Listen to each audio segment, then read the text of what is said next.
All right, Coker Athletic fans, welcome back to another segment of the Cobra Corner. Today we're sitting down with men's and women's golf head coach, Coach Hackney. Coach Hackney, thanks for coming on the show today. Glad to be here. So just give the viewers a little insight about yourself, a little background information. Oh, let's see. I studied journalism and English and physical education at the University of North Carolina many years ago. And played a little bit of JV basketball for Roy Williams. And I was there the same years as James Worthy, Sam Perkins, and a guy you might have heard of, Michael Jordan. So it's funny how life goes full circle. I didn't, we didn't think much about it at the time. We're just a bunch of hoopsters hanging out in college, getting a degree, playing some ball. And, those guys are all Hall of Famers now. Of course, Jordan's the GOAT. So that's pretty neat background to have. Actually, I know David didn't like that too much. We won't get into that argument on the podcast. I was going to say, we just got started, and we're about to start a massive debate.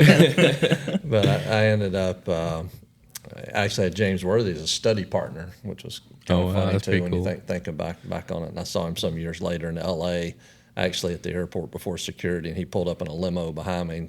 It was when he was being inducted into the Laker Hall of Fame, and he came up, and we got a chance to catch up and grab my son. Yeah. That was probably 29 years ago now or something crazy. So, but anyway, so then I was a sports writer for many years, got to do some really awesome things, covered the Olympics, covered the ACC basketball tournament,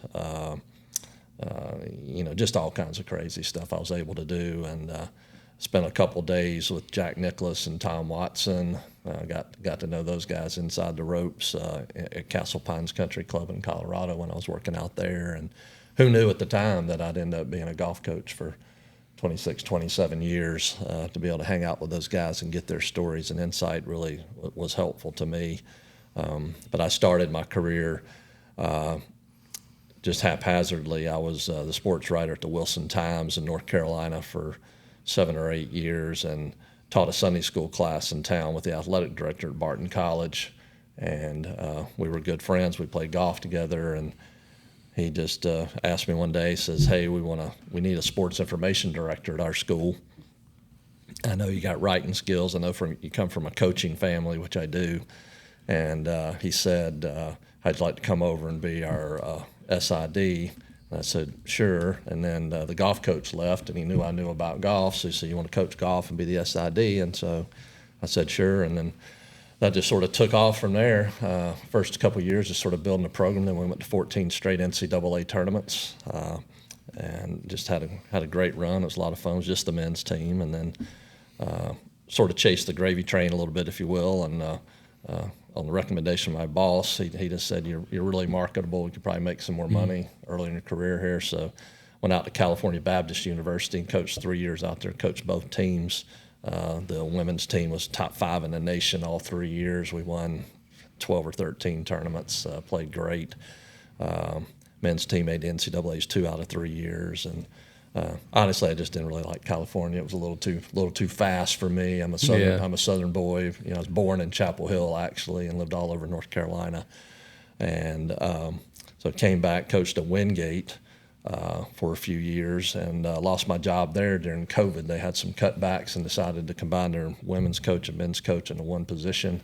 The women's coach had been there longer than me. Was an outstanding coach, so she got the job, and that's the long story of how I ended up at Coker, because then the job came open here, and Dr. Lynn Griffin here, our athletic director, was the basketball coach at St. Andrews when I was SID at Barton. So I had seen her off and on over the years, and she knew me. And anyway, we worked it out to come down here, and it's my 3rd season here, and really enjoying. Love Hartsville. I really like the school, like the people here, and we're starting to really kind of.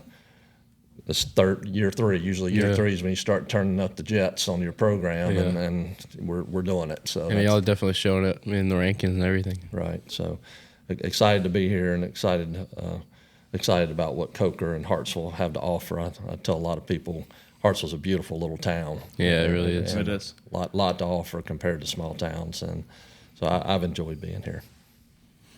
Obviously, we talked about the success. We just talked about the success and everything like that. Obviously, this is your 3rd year here and everything like that. And already the men's team getting ranked the 23rd team in the nation. in or 22nd around that. Yeah, that rank. we're 21 this week, number 7 in the region. New poll yesterday. So yeah. And I was going to say they've been sticking around that, and pretty much hasn't really fallen anywhere farther down than I want to say like 30 or something like that. They've always been around that top 25 ranking. And again, third year in and everything like that. And for the women, they just won the Barton College Invitational 2 weeks ago and everything like that. So it's been a case of year 3 and moves have been strong for you guys so far. What has it kind of been like, just the process of like building these two teams? Well, first of all, you have to change the culture. You know, if it's not been a winning culture, you have to come in and help these young people understand what it takes to buy into the program to be good, the work that it takes, the dedication it takes, the camaraderie it takes to be great teammates with each other. It's a comprehensive effort from the top to the bottom with me and Coach Dan Schmatzer, my assistant. You know, his name's on the basketball court behind us, and he's a longtime coach here, coached at some other places. So that's been helpful to me, because coaching two teams, what a lot of people don't realize is I'm on the road almost every week. You know, once the season starts in the fall and the spring, it's a grind. But for me, I have that luxury of knowing that back home, Coach Dan, King Cobra we call him, he takes care of the teams at home, and I know I've got a very mature person who understands how to navigate difficulties, personal issues, whatever else might be going on, and I can worry about coaching the team at hand, in the events that we travel to. So, but the other thing, obviously, James, just recruiting. I mean, you've got to get the right people in from the right families, who have the right attitudes, who can play. And I was talking to Oklahoma Christian coach, old friend of mine, David Lynn, this week at the tournament down in Pensacola, and he just said, 90% of it is recruiting. You got to get the right people, and then it's just about sort of managing them and giving them a few tips here and there and keeping them pumped up to do the right things. Yeah, I mean, golf's a big mental game, so like having the right people around you all the time will definitely help. So just piggybacking off that a little bit. So what's like your coaching philosophy when it comes to golf? Because it's different than, more of a different kind of game when it comes to coaching more than a lot of other sports. Well, what I tell young coaches, Will, is just you got to have a pulse on your team. What do they need? Yeah. And like right now, my team may need a day off, and the good Lord may have taken care of that today because it's raining outside. Not that we, sometimes we do practice in the rain because we play in the rain, and we played in a driving rainstorm 2 weeks ago, and our rain gear didn't even stop us from getting wet, but. You just, I would say have a pulse on your team. When do they need a day off? When do they need to be kicked in the butt? Mm-hmm. When do you have to grind it with some putting drills, chipping drills, maybe the short game's off. Maybe they're not hitting fairways, and it's say, hey, we got to quit putting so much spin on the ball. We got to slow our swings down. But the interesting thing about golf is I have 18 players between the men and the women, 12 on the men's team, and they all need something different almost all the time. So it's very hard. Your basketball team, you throw them all out on the basketball court, and you scrimmage and you work on different drills and shooting drills and defensive drills and all that. And certain guys need extra work at shooting jump shots or whatever. But in golf, it changes throughout the year. I mean, you might be driving the ball great 1 week, and 1 week later you can't find the fairway. Oh yeah, I know nigger too about that. Yeah, and Everybody's had that feeling. Yeah. And it's just maybe you're sinking every putt you can think of. Yeah. Every one you look at 1 week or 1 day, and then the next day you can't find the hole. It's just it's hard to explain to people that don't play. Yeah. We just came off a tournament where obviously we were beating all the best teams in the nation through 36 holes and looked great, and then the third round didn't look good at all. And what changed? That's and I think a lot of it, like you said, is mental. I mean, what's your mental prep? What's your mental approach? Are you tired mentally, physically? Are you thinking correctly? Are you eating correctly? I mean, when we go out to a tournament, you walk 5, 6, 7 miles in a round. I mean, so those guys walked, let's say, 17 miles in 3 days. The practice round, we were in carts. But they walked 17 miles in 3 rounds carrying a 40 to 50 pound bag on their back with the wind blowing the final day 25 to 35 miles an hour. There are a lot of different things to deal with that you don't see when you're just watching it on the stats on the computer. It doesn't tell you what the wind's doing or that it's raining, And so, I just think, the big thing for me is always I try to be fair. I try to give everybody an equal opportunity to play. In golf, scores just don't lie. I mean, that's the bottom line. I mean, if you're recruiting soccer, I mean, there's a lot of arbitrary stuff you got to look for on a team because not everybody's going to score.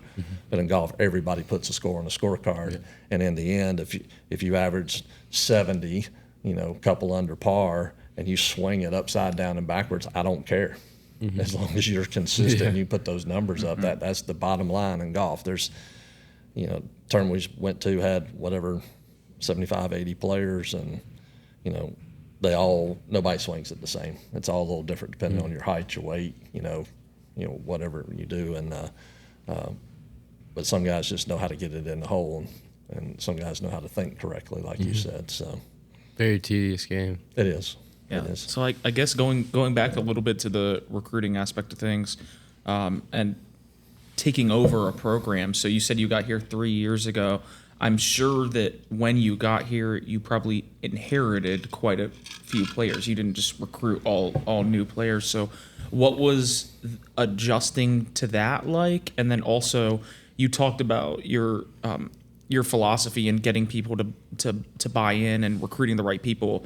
How is it different because now you're inheriting these players and you have to get them to buy into that philosophy because they're already here? Well, shout out to Sam Stark because he was here before me, and Sam left me a lot of players, and he went back home to his old school and is doing a fantastic job there. But he left me of the guys that are in our starting lineup right now. We got Jonathan Hallinger, Caleb Tidd, and Killian Ryan, and then Derek McLaughlin was one of his recruits who came in the same year I did. So 4 of the guys have been our top 5 all year are from Coach Stark. So he did a nice job in evaluating those guys. And then, of course, I had to put my own personal touch or stamp on them and help them navigate college. Those guys that first got here that were in that first year or so, they were good players, but they've gotten better and better and better. And a lot of that, I'm not going to say any of that has something to do with me. A lot of it is just maturity. I mean, every sport is maturity. I mean, you guys know, y'all played athletics.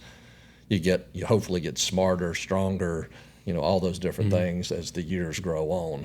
I mean, or the years go on. And and on the women's side, we actually had a pretty big roster when I got here, but I think Sam just did a good job, because we're an enrollment-driven school, of getting some young ladies in here, but some of them didn't need to be here. I mean, that's the bottom line. They either weren't talented enough or really weren't dedicated to golf. There's just a lot of, and then some of them, there were some personality issues within the team, and those are just things you have to deal with behind the scenes that people don't see in the public eye. And so eventually some of them left or were shown the door, if you will, and then what we tried to do is get in better, more dedicated players, and we've got a great recruiting class for next year, and we're losing 5 players, so we better have a great recruiting class. So we're hoping to run the table this year because we've got the horses to do it on the men's side. And on the women's side, like James said, we won a couple tournaments this year. We won the Converse Invitational in the fall and the Barton tournament in the spring. The Converse win was pretty good. I mean, it was sort of middle of the road teams in our league and our region, so that was a nice pickup for the ladies there. The Barton tournament really didn't have that many good teams, so I really kind of expected us to play well there, and we did. And to our credit, I mean, you still got to show up, put up the scores, and win. And our ladies did it. I said, let's go to win, and they did. So, and Daniela Gaone actually won the tournament, and I think Felicia Sundgren was second. So that was great. So they did the work there. So awesome job by them. And but yeah, I mean, it's I think I've got 6 or 7 new guys coming in next year. We only have one lady. This is, I don't know if you guys know this, but recruiting female golfers is just very, very hard. Particularly when somebody like me who's been coaching 26, 27 years, I'm not going to go just get somebody that's just a body. I mean, because it irritates the other players if you got somebody who can shoot 75 and the girl playing with them shoots 100. Mm-hmm. I mean, it's just not fun. But I don't mind working with them. It's really kind of neat to watch the progression, which, we've got a couple of young ladies on our team right now that when I got here, you can barely break 90, and now they'll rip off a 74 or something here and there, and that's awesome.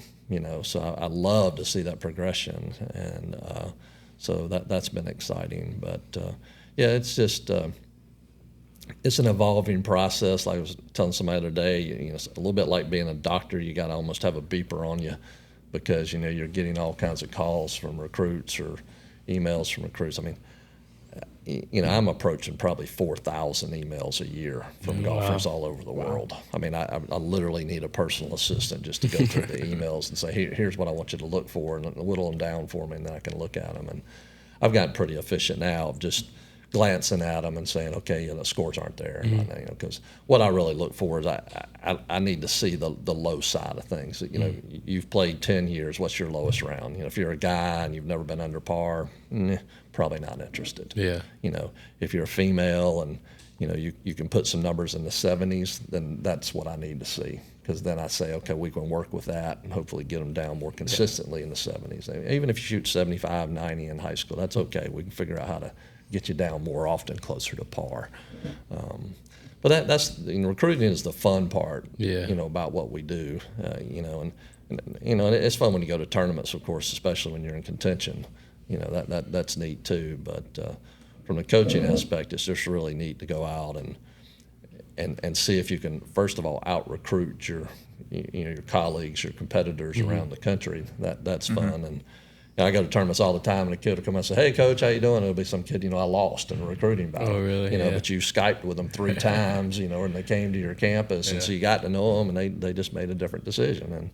And we had that this weekend with a kid from Portugal that knew one of our players, and I thought we had him at last minute. He went to Georgia Southwestern, and he's one of their best players. Same with there's a kid at Lincoln Memorial right now who's one of my top recruits, and he's their best player this year. So those are nice things to see in a way. Not that they're out there beating on. No, you're looking at the right. You're looking at the right people. But I know I was looking at the right people. That my recruiting skills have not waned terribly over the time, but it's also really, really neat when you can get out there and find somebody that nobody else saw anything in. I had a kid I coached years ago, Daniel Clater, actually came down here and was an assistant coach one year after college, so he's got a tie-in with Coker, and he played a bunch of years professionally and won a bunch of times. I thought he'd be on television one day and just didn't quite make it, but it's a hard road to get there. But it's just he was a guy. So I lost my train of thought, but he's a guy that nobody recruited out of high school in North Carolina, and he ended up being a 3-time All-American for me. Those are really the best stories to see. Yeah, and then like I said, just won a bunch of he turned out to be a sensational player, and honestly, what I saw is I went watching him play in a high school match, and he missed a lot of greens, but he got up and down almost all the time. And I said, the kid's a fighter. I mean, he proved to be that, all during his career. So, yeah, that's awesome to see. Now, you talked a little bit about this earlier about the mental portion of golf, and coming from a sport in tennis that also is a very large mental battle when you're out there and it's just you and the person across from you on the court, and you're not playing as a team, you're playing as a team in quote unquote, but you're really out there playing for yourself and scoring for yourself and things like that. So how do you help the players deal with that mental aspect of the golf? Well, that's a great question. I usually tell parents when they come in, and I said, I'll be working on your child's mind when they don't know I'm working on their mind. Because if I call you in and say, Dave, we got to talk about this, then it's very formal. You're probably scared. Oh God, coach is going to rail on me, or this and that. But I try to do it haphazardly. Maybe just walking from the driving range to the putting green. Hey man, you're looking really good with your swing right now. Man, you're dialed in. Your swing playing looked great out there. The ball sounded crisp. Because it's about being positive in any sport or in life in general. You have to have a positive outlook, or things are just not going to go your way most of the time. And I'm a very positive, upbeat person. I had some young coach tell me the other day, we were talking about something, and they said, you're like the most positive person I've ever met. And I'm thinking, wow, what a great compliment. Because it's not like I try to be, but it's just who I am. I want to see the best side of everybody. And that's what I do as a coach is, and this is part of the mental thing you're talking about is you may be doing a lot of things bad, but what I'm going to try to do is accentuate what you're doing good and just applaud you for that, and then help you in the small ways that I can to be good in the areas that you're struggling. And that just comes down to practice and preparation. Our kids do a lot of reading. I share some stuff with them. Occasionally we'll bring people in to talk with them from, outside of Coker, whether it be a tour player or a caddy or, a mental coach who will use Whitney Cranford here, have her come in and, talk to the kids about, some mental stuff. We'll pull out any stops we can to help them from the mental point, because you're right. Tennis, golf, are played as team sports in college, but they're listed as individual sports in the NCAA manual. And I always try to tell my guys, I said, I know you're worried about what your teammates are doing out here on the golf course, but in the end, if you take care of your business and they take care of their business, and then we go to the scoreboard, it's going to look pretty good. Yep. And it's just, it's a hard thing though, because in golf, let's say in tennis, you lose your match in a tiebreaker, you've hurt your team, and that hurts your psyche because you don't want to let your team down. Yep. And same in golf, and we talk about this all the time. You can't think about that you made a double bogey and that hurts your team score. You got to be thinking about, okay, I made a double bogey, that happens, I got to bounce back, redirect, stay in my process, stay focused, because I can make lots of birdies and recover from that. Yeah.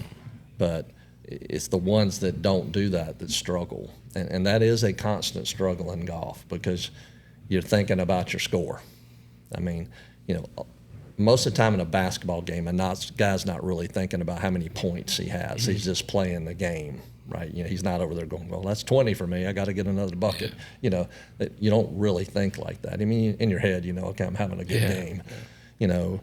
But in golf, okay, I'm stroking it good today, but what happens is people will go off the rails from one bad shot, and that's where you try to help them understand you can't do that. Tiger Woods, Scotty Scheffler, Justin Thomas, pick a guy on tour, or Nelly Korda, pick anybody on the women's tour, they hit a bad shot, they understand that's life. It happens in golf. Nobody's ever played a round of golf where they hit every shot perfect. Even Tiger. But still, it's a hard concept to grasp. It's hard to bounce back over. I'll have a guy, oh God, coach, man, I just made a freaking triple bogey, and I've ruined my day. And I said, you're on the third hole. It's 15 holes left. Don't worry about it. Face forward. We had a crazy situation this week. One of our guys made a quadruple bogey on the next to last hole. and he was having a pretty good day, having a great tournament. And, wind was howling 25, 35 miles an hour in his face. And, we don't ever make quads. I mean, that's a really high number for us, but it did wind this guy's ball and blew it in the water on one shot and blew it out of bounds on the next one. And, he comes to the last hole, and we got 4 teams basically all tied. And, or I think we were down 1 to one school, 1 up on 2 other schools. Whole field was full of nationally ranked teams. And I said, dude, that's over.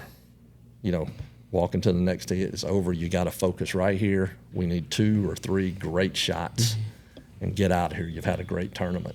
And, I mean, we got the Gulf Coast winds blowing in, gusting 35, 40 miles an hour. Literally all down the right side of the hole is the Gulf. You basically had to hit your ball out over the water and hope that the wind blew it in, or take it at the green and know that you were going to miss the green left. Yeah. And he took it just right of the flag towards the Gulf. The wind blew it 30 yards, and he was left of the green. He chipped it up to 15 feet, but he sank the putt for par. And that allowed us to beat number 2 Lincoln Memorial and, another really good team behind them by 1 shot, because he made that 15-footer. So I'm so proud of him for how he redirected and said, okay, I can do this. It's just a few more shots. And that's a tough thing to do, particularly when you got the elements beating on you and, a lot of pressure. So, but you learn from those situations when you get in them. It's hard to learn pressure until you're in the fire yourself. Pressure is a privilege. Pressure is a privilege. I started I had that slogan on the back of T-shirts probably 10 years ago. Now it's a very popular slogan, but I see it everywhere. I mean, it's true. I mean, not that, and then pressure makes diamonds too. Yeah, so many of them. One of my favorite things I ever heard was Mark McGuire when he and Sammy Sosa were in a battle for the home run title years ago. Some reporter asked Mark McGuire, says, do you get nervous when you go to the plate because you're just banging balls out of here like they're ping pong balls? He says, the day I step to the plate and I don't have nerves when somebody's throwing a ball 100 miles an hour at me, he says, it's the day I need to quit. Fair enough. So I just thought that was cool, because they were knocking balls out of the park like they were nothing. So. Yeah, that's really cool to see for sure. So talking on the individualistic portion, a little bit of a piggyback, I guess. With it being such an individual sport, I think sometimes you can lose that feel of it being a team aspect. So what are some things that you guys do to envelop that team aspect for Coker? That's a good question. I mean, I think it just comes naturally. We're very aware of the impact we can have on Coker University by having a great year. Yeah. And we relish the fact that we've been nationally ranked all year. And our women relish the fact that they've won a couple of tournaments and being able to come back and ring the victory bell, because those things become contagious on a campus. I mean, you look at somebody like the University of Alabama or University of North Carolina, pick any school, those schools that have these great programs. A lot of it is because if the tennis team's doing well and the basketball team's doing well and the softball team's doing well, everybody's got this great attitude and this pep around campus, and they're all talking, positivity, everywhere they go, and it becomes contagious.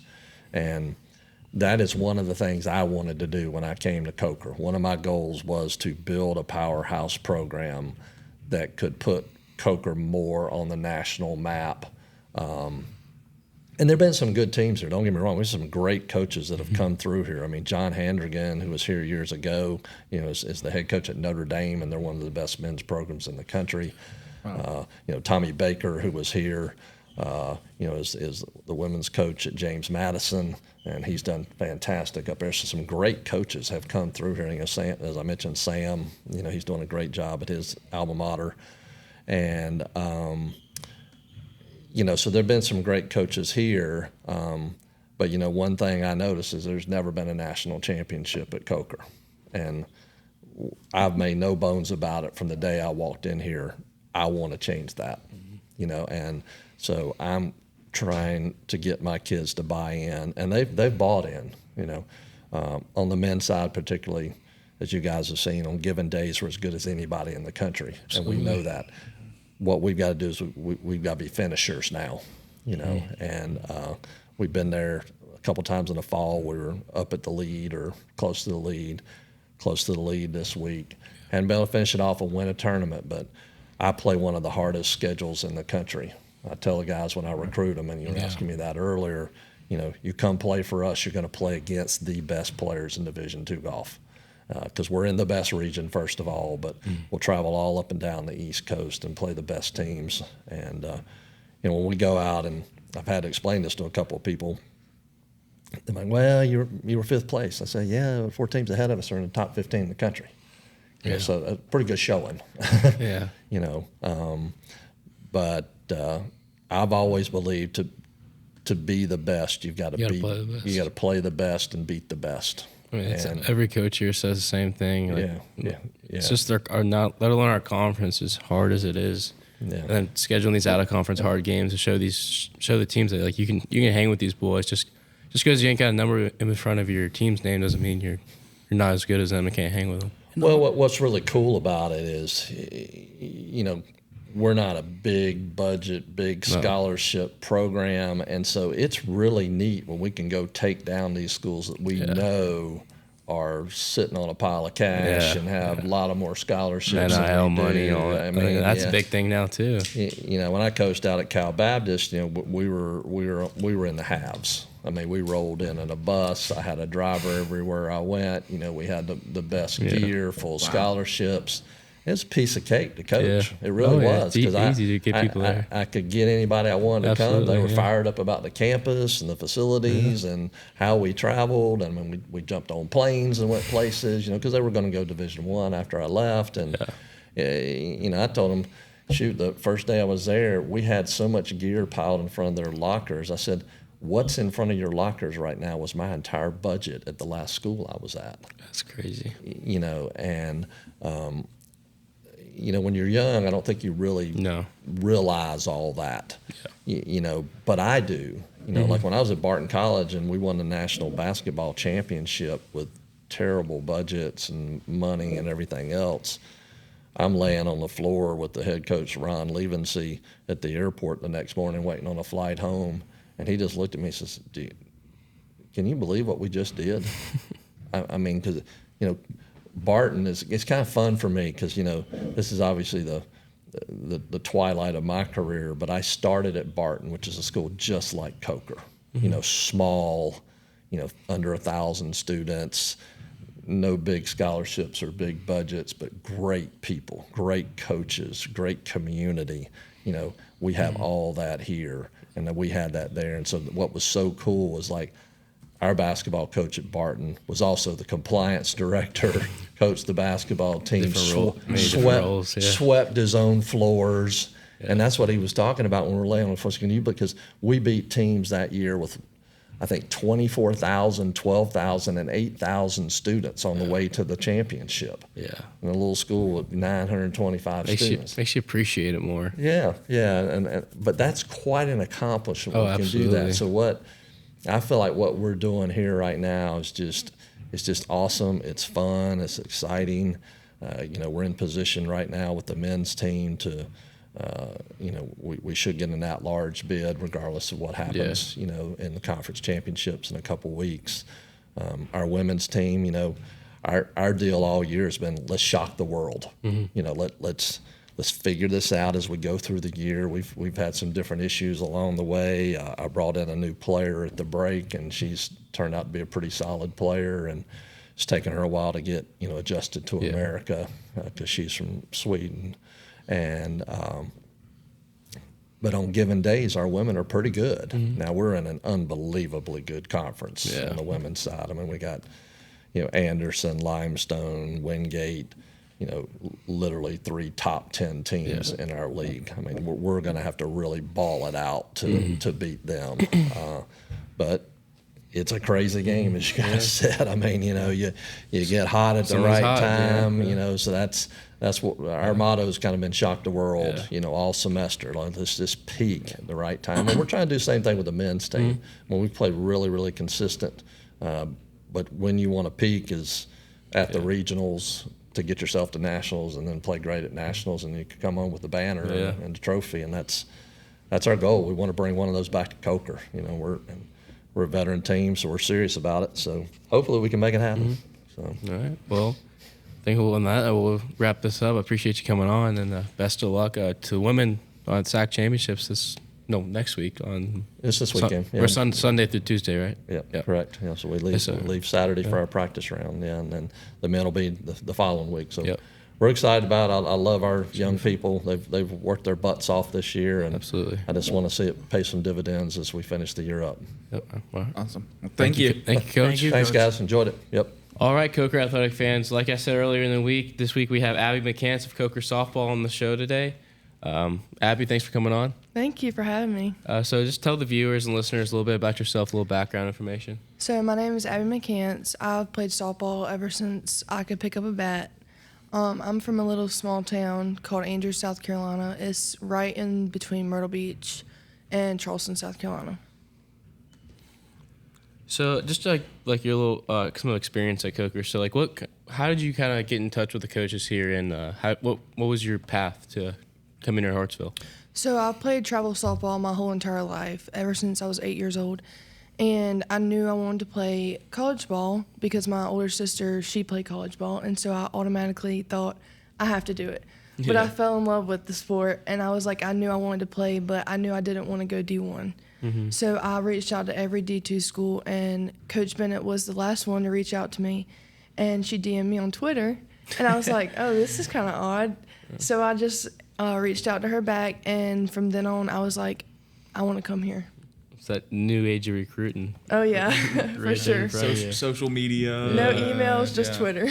For sure. That's how you get them nowadays with all the social media stuff and everything like that. But so you're a freshman, doing some pretty big things as a freshman. So just what are do you have any nerves or anything like that? From going from your first game to now, how much have you think you matured as a incoming freshman? Yeah, my first game was rough. We played Fayetteville State, and Coach Bennett put me out there on the mound, and she was like, don't be nervous. Mm-hmm. You got it. You do what you can do. Yeah. I went out there, couldn't throw a strike. I was so nervous. But my teammates have supported me very much throughout my whole entire year here, and I think that through their support, even through my struggles, even through my accomplishments, they're like, Abbie, you know how to play softball. Mm-hmm. You know what to do. You go out there and you do what you can do. Yeah. And I think I've matured a lot throughout the season. I was rough in the beginning, but I think that I started to pick up and I started to realize I know what I'm doing out here and that I can do it. And it's just a game. Yeah, so what's it like being obviously you hit and then you pitch as well, DP in games that you don't pitch. So what's it like, the approach coming into a game, knowing that you could be doing both on any given day? It is very stressful sometimes. I'm sure. It's very nerve-wracking because a lot of people, they might just hit and then they go in the field and play a position. But hitting and pitching, both, those are two vital roles in softball. And so knowing that I have to do both, it can be very stressful, but I'm glad that I can help my team out in wins in both roles, hitting and pitching, not just one, and that I can help them succeed through that. I got to ask, which one do you like better? Hitting for sure, yeah. I mean, when you go 4 for 4 with 4 doubles.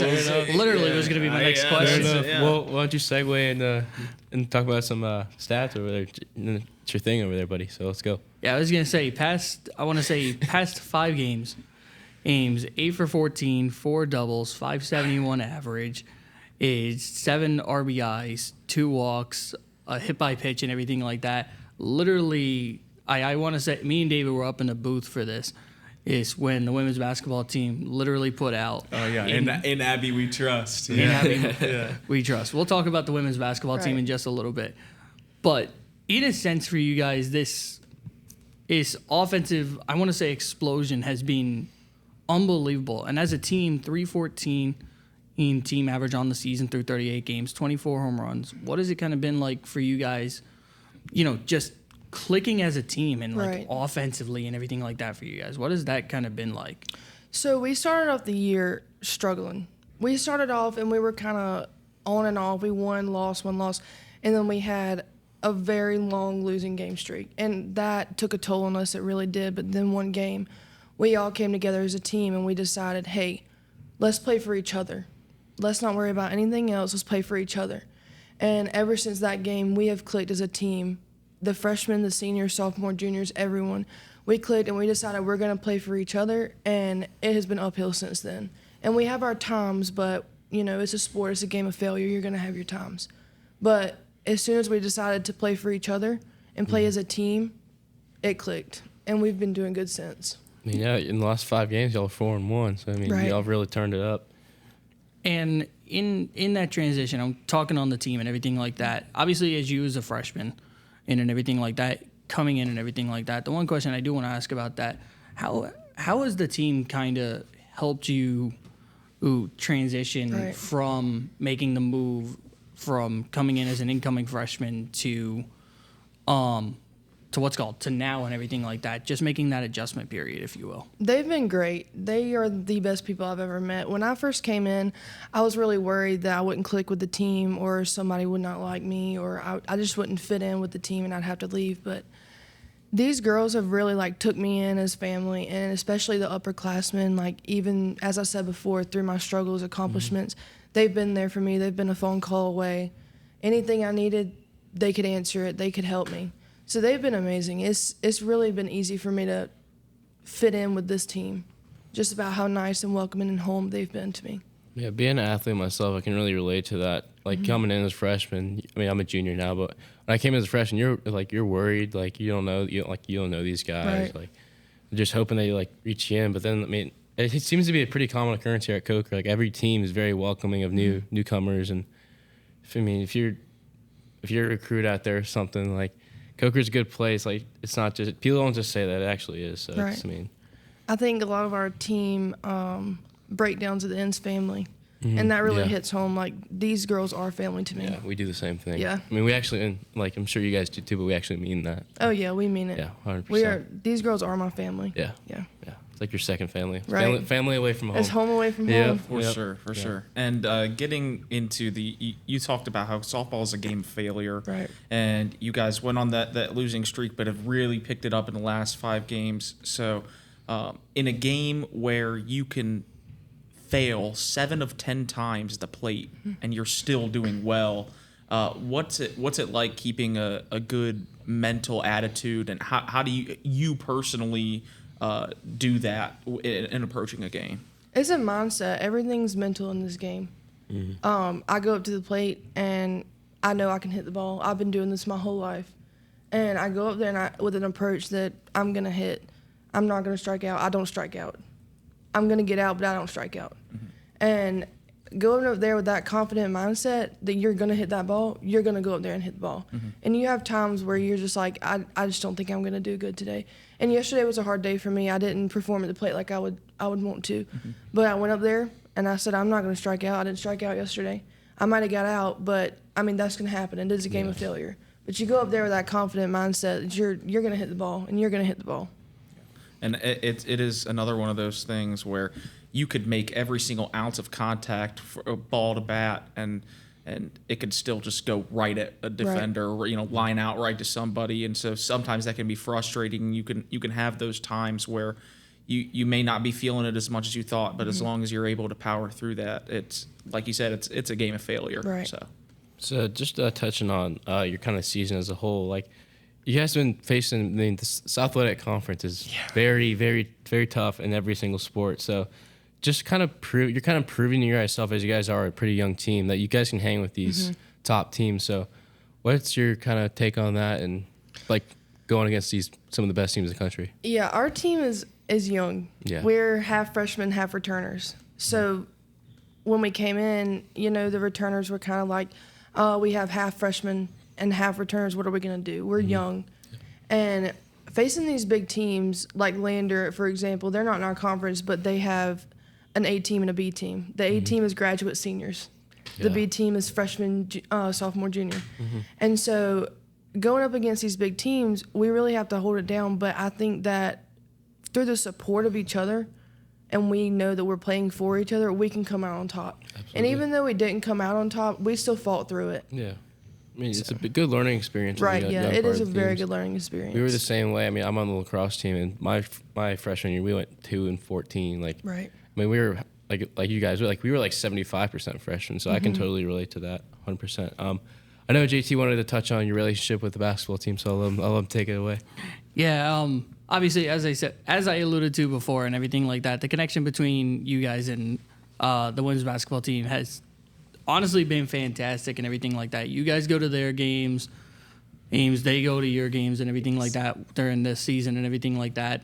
I think, David, they're probably one of the loudest teams that we hear in the booth, literally right below us and everything like that. You can tell right when they walk into the confines of Stevie Stokes Field. It's literally like it's gonna. We're in the press box, surrounded by brick, and you can still hear them below us screaming at the top of their lungs as soon as they get in there. It's awesome to hear for sure. What is it like from your guys' point of view, just getting that support system and everything like that, knowing that when you talk about family here at Coker, you're not just talking about family, within your own team. It's a whole family on campus. It's great. I came in here not knowing any basketball people, and quite frankly didn't even know them in the beginning of the season. But I started to get to know them, and they have become one of my favorite teams here at Coker. To see people that I hang out with on the outside and friends and family support you like that and rage about you on the field, it boosts your confidence majorly. Yeah. Like, I don't think if they weren't there, I wouldn't have went 4 for 4. Like, you know what I mean? No, like I that, get it, that like contributes a lot. Seeing people like that support you at that level. Yeah, screaming for you, like that's crazy. Yeah. Coker being a small school, sometimes those stands aren't always filled, but like whenever you'll notice when they are filled. Right. Yeah. So it's always a good thing. And then again, just seeing them off campus too. I mean, it's not off campus, but off the field. It's almost like you almost have like a more friends, just more of a group outside of your own team, which is always good to have. Yeah. Right. I came from a school like that where it was even smaller than this, and although like you said, the stands may not be filled, it's everybody was loud, and all the sports teams were there to support you, and it felt like it was a full stadium, and it's the same thing here, so it's really nice to see. Yeah, it keeps your adrenaline running. No, for like sure. that is a huge aspect, and it boosts all of our confidence, not just me. Yeah. And that contributes to the wins for sure. Oh yeah, absolutely. Whenever you're on a run and you look over, you got someone just going crazy. Right. Like you're like, all right, I gotta hit a bomb here. Absolutely. Right. So it's those two words I bring up ever so often: hostile environment. And when Coker's on, it is probably one of the toughest places, if not the toughest place to play in Division II, in my opinion. Yeah. Coker gets down sometimes. Yeah, we get a little rowdy and crazy. Yeah. That's the Coker way. Snake pit Snake over pit, there. yeah. Yeah, absolutely. So just to segue in one of our last topics, community service. Coker is the best team in community service for Division II. So I just wanted to get your take on what's like some of the favorite things that you guys done as a team for the community. Yeah, we've done a lot of community service through the church. We did a pumpkin patch. We helped with the pumpkin patch. And then we did the Easter egg hunt and the fall festival at a few churches in Hartsville. And personally, for me, my faith is my number one priority in life, hands down. And so anything to help the church, I will do. And anything to help the community, I think that is very important to help people. I think we're called to serve others here on earth. So I think community service is one of the best things you can do in life, and I support it 100%. And I think we have a great thing going here at Coker with our community service. And the question I do want to kind of piggyback off of that and everything like that, obviously getting out there, helping out the community and everything like that, a lot of times whenever and you see this with both, not just softball, you see it with lacrosse, you see it with, basketball, you see it with baseball and everything like that. When you guys help out with the community and everything like that, a lot of those organizations and people that you help and everything like that, it kind of goes back into their mindset of, you know what, they supported us, let's go support them. What is it kind of like, just like, getting that support from not just, the people you help, but also just Right. knowing that you got the support from the community coming in as well. Yeah, it's an honor, honestly.